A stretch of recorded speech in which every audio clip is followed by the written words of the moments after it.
नमस्कार दोस्तों, आप देख रहे हैं एक भारत डेली और आपके साथ मैं हूं राम बाबू गौतम। आज का ये जो वीडियो है, दरअसल ये बहुजन समाज पार्टी और इस समय उसका जो वर्किंग कल्चर चल रहा है और दिल्ली का विधानसभा चुनाव भी चल रहा है और इन सब के अलावा जो है बहुजन समाज पार्टी की तरफ से, बहन जी की तरफ से दिल्ली में एक ऑल इंडिया लेवल की जो बैठक बुलाई गई है, उस बैठक में एक चेहरे की गैर मौजूदगी और इन सब के अलावा आकाश आनंद की मजबूती कहीं बसपा में बहुत बड़े बदलाव का संकेत तो नहीं दे रही है। आप इन सब चीज़ों को लेकर के कैसे देखते हैं, आज इसी सारी चीज़ों को लेकर के मैं आपके साथ चर्चा करने वाला हूं। दरअसल इस कहानी की शुरुआत होती है जब दिल्ली में विधानसभा चुनाव का ऐलान होता है। मैं बात पहले आपको बता दूं, सतीश चंद्र मिश्रा जी की कर रहा हूं बहुजन समाज पार्टी में। क्या आने वाले समय में सतीश चंद्र मिश्रा की भूमिका नगण्य होगी? क्या आने वाले समय में सतीश चंद्र मिश्रा बहुजन समाज पार्टी से साइडलाइन कर दिए जाएंगे? क्योंकि हाल फिलहाल में जिस तरीके से घटनाक्रम हो रहे हैं, जिस तरीके की चीजें घटित हो रही हैं और धीरे धीरे आकाश आनंद बहुजन समाज पार्टी की कमान अपने हाथों में ले रहे हैं और सतीश चंद्र मिश्रा की उसमें कहीं ना कहीं गैर मौजूदगी ये बता रही है कि बहुजन समाज पार्टी कुछ बदलाव करने जा रही है। कहानी की शुरुआत होती है जब दिल्ली में विधानसभा के चुनाव होते हैं। दिल्ली में विधानसभा चुनाव की तैयारियां चल रही होती हैं और इसी बीच बहन जी की तरफ से एक फैसला लिया जाता है कि इस बार दिल्ली में जो विधानसभा चुनाव होगा वो आकाश आनंद के नेतृत्व में लड़ा जाएगा, उनकी लीडरशिप में लड़ा जाएगा। उसका मॉनिटरिंग भले ही बहन जी करें, लेकिन जो चुनाव होगा वो आकाश आनंद के कंधों पर उसकी पूरी जिम्मेदारी होगी। अब उसके बाद बात आई आकाश आनंद जी के ऊपर। आकाश आनंद जी ने दिल्ली में जो है 5 प्रभारी नियुक्त किए हैं।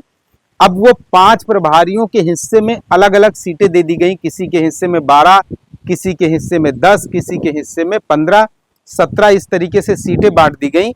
मतलब आकाश आनंद ने अपने तरीके से उनको जो सही लगा उसमें से दिल्ली की सभी 70 सीटों को जोनल प्रभारियों में बांट दिया। अब उसके बाद 15 जनवरी का दिन आता है। 15 जनवरी को बहन जी का जो है वो जन्मदिन होता है। बहुत ही हर्ष और उल्लास के साथ बहुजन समाज पार्टी के कार्यकर्ता, बहुजन समाज के लोग इसको पीपुल्स वेलफेयर डे मतलब जन कल्याणकारी दिवस के रूप में मनाते हैं। यहां तक तो सब कुछ ठीक है, लेकिन इसी बीच में बहुजन समाज पार्टी की तरफ से एक स्टार प्रचारकों की सूची जारी होती है और वो सूची होती है दिल्ली में विधानसभा चुनाव को लेकर के। अब बहुजन समाज पार्टी की जब स्टार प्रचारकों की सूची आती है दिल्ली चुनाव को लेकर के, तो उसमें एक नाम गायब रहता है। वो नाम था सतीश चंद्र मिश्रा का। खास तौर पर होता यह है कि जब बहुजन समाज पार्टी की चुनावों के लिए स्टार प्रचारकों की सूची जारी होती है तो उसमें सबसे पहला नाम बहन जी का होता है, उसके बाद आकाश आनंद जी, फिर तीसरे नंबर पर सतीश चंद्र मिश्रा जी होते हैं। लेकिन कई बार ऐसा देखा गया है कि पहले नंबर पर बहन जी, दूसरे नंबर पर सतीश चंद्र मिश्रा जी और तीसरे नंबर पर आकाश आनंद होते हैं। लेकिन इस बार दिल्ली विधानसभा चुनाव की जो स्टार प्रचारकों की सूची आई उसमें पहले नंबर पर थी बहन जी, दूसरे नंबर पर आकाश आनंद जी, तीसरा, चौथा, पांचवा, छठा नंबर पे कहीं पे भी सतीश चंद्र मिश्रा नहीं दिखे। मतलब कुछ गड़बड़ हो गया। मतलब आकाश आनंद को जैसे ही दिल्ली विधानसभा चुनाव में नेतृत्व मिला तो उन्होंने अपने तरीके से दिल्ली विधानसभा चुनाव में फील्डिंग करनी शुरू कर दी। अब ये वीडियो इतना ज्यादा महत्वपूर्ण है, इसमें आप इसमें समझ जाएंगे अच्छी तरीके से कि आकाश आनंद कितनी दूरदर्शिता के साथ काम कर रहे हैं। आकाश आनंद बिल्कुल उसी फॉर्मूले पर काम कर रहे हैं जो फॉर्मूला मान्यवर कांशीराम साहब का था, जो फॉर्मूला 2007 के पहले बहन जी ने लागू किया था सरकार बनाने के लिए। उसी फॉर्मूले पर आकाश आनंद दिल्ली में प्रयोग कर रहे हैं। हालांकि मैं आपको बता दूं, दिल्ली में सीटें बहुत ज्यादा नहीं मिलने वाली हैं, लेकिन ये प्रयोग जरूर सफल होगा। सफल इसलिए होगा क्योंकि वोट परसेंटेज बढ़ेगा। बात सतीश चंद्र मिश्रा की हो रही थी, तो जब स्टार प्रचारकों की सूची आई तो उसमें सतीश चंद्र मिश्रा जी का नाम पूरी तरीके से गायब था। चौथे, पांचवें, छठे नंबर, 7वें नंबर पर कहीं पर सतीश चंद्र मिश्रा नहीं दिखे, न ऊपर दिखे, न बीच में दिखे, न नीचे दिखे। पूरी उनकी स्टार प्रचारकों से सूची से मिश्रा जी गायब थे। अब आ जाइए दिल्ली में। दिल्ली में इस बार जो जोनल प्रभारी बनाए गए हैं वो सब एससी और ओबीसी कम्युनिटी के हैं। बहुजन समाज पार्टी ने अपनी जितने भी 69-68 सीटों पर प्रत्याशी उतारे हैं उनमें ज्यादा से ज्यादा सब एससी और ओबीसी के लोगों को टिकट दिए गए हैं। अति पिछड़ी जातियों को टिकट दिया गया है। और एक चीज सुनिए, बहुजन समाज पार्टी ने इस बार दिल्ली में जो विधानसभा के टिकट वितरण किए हैं उनमें से ज्यादातर युवाओं को टिकट दिया गया है। एक और सबसे अचंभित करने वाली चीज है कि जो फॉर्मूला मान्यवर कांसीराम साहब अप्लाई करते थे कि सबसे गरीब आदमी को टिकट दे दो, सबसे जो कमजोर आदमी है टिकट दे दो, कोई रिक्शा चला रहा है, कोई उसके अलावा छोटी मोटी दुकान कर रहा है, या फिर कोई खेती किसानी कर रहा है, मतलब कोई छोटा दुकानदार है, इस तरीके के लोगों को बहुजन समाज पार्टी में टिकट दिए जाते थे। कब मंत्री और विधायक उनको बना दिया जाता था पता ही नहीं चलता था। वही फॉर्मूला इस बार दिल्ली में आकाश आनंद जी ने भी लागू किया है। मतलब छोटे छोटे लोगों को, जिनकी कोई बड़ी पहचान नहीं है, जिनका कोई बड़ा बैकग्राउंड नहीं है, कोई रिक्शा चलाता है, कोई पढ़ाई कर रहा था, कोई अभी नौकरी कर रहा था, तो इस तरीके से कोई सामाजिक संगठन बना करके आंदोलन कर रहा था, तो ऐसे चेहरों को इस बार मैदान में उतारा गया है जिनका कोई बैकग्राउंड नहीं था, लेकिन बसपा जो है उनको अपने बैनर तले लेकर के आई, उनको टिकट दिया गया।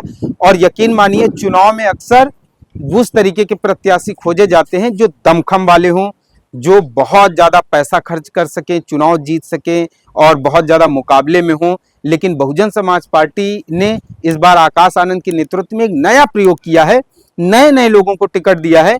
तो इस चुनाव में भले इसका फायदा ना हो, लेकिन यही नर्सरी जब पौधा बन करके, जब वृक्ष बन करके बड़ी होगी, तो इससे आने वाले समय में बसपा को बहुत ज्यादा फायदा होगा।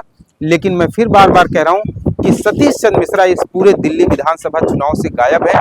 दिल्ली जो कि देश की राजधानी है, बहुजन समाज पार्टी के लिए चुनाव काफी ज्यादा मायने रखता है।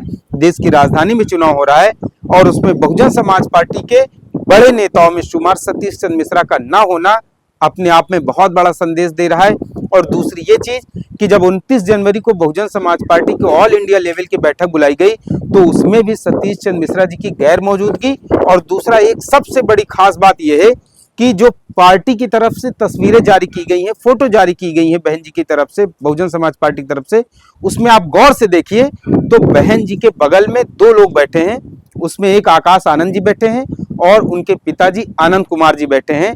खास तौर पर अक्सर ऐसा होता है कि जब बहुजन समाज पार्टी की बैठक होती है तो वहां पर 4 से 5 कुर्सियां अलग से होती हैं बहन जी के बगल में, और वो कुर्सियां होती हैं जिसमें आकाश जी बैठते हैं, सतीश चंद्र मिश्रा जी बैठते हैं, विश्वनाथ पाल जी बैठते हैं, कई बार साथ में आनंद कुमार जी बैठे हुए मिलते हैं। तो फिलहाल इस बार आकाश आनंद तो थे, लेकिन सतीश चंद्र मिश्रा वहां पर मौजूद नहीं थे, और उनकी गैर मौजूदगी बहुजन समाज पार्टी में बड़े बदलाव का संकेत दे रही है। क्या बहुजन समाज पार्टी सतीश चंद्र मिश्रा से अब अपना पल्ला जो है छुड़ाना चाहती है? क्या सतीश चंद्र मिश्रा अब आने वाले समय में बहुजन समाज पार्टी का हिस्सा नहीं होंगे? क्या जो 85 और 15 की राजनीति बहुजन समाज पार्टी में होती थी, क्या आकाश आनंद अब उसी 85% वाले फॉर्मूले को ज्यादा तवज्जो देंगे? इन सब चीजों को लेकर के अभी चर्चाएं और कयासबाजी चल रही है। आप क्या देखते हैं? आपको क्या लगता है कि आकाश आनंद जिस तरीके से दिल्ली में विधानसभा का चुनाव लड़ रहे हैं, नए नए प्रयोग कर रहे हैं, इन सब के अलावा सतीश चंद्र मिश्रा की बहुजन समाज पार्टी की ऑल इंडिया लेवल की बैठक से गैर मौजूदगी, ये सब आपको क्या संकेत दे रही है? इन सब चीजों के बारे में आप क्या सोचते हैं? अपना कमेंट करके जरूर बताएं। आपसे अपील है, एक भारत डेली को शेयर और सब्सक्राइब जरूर करते रहें। धन्यवाद।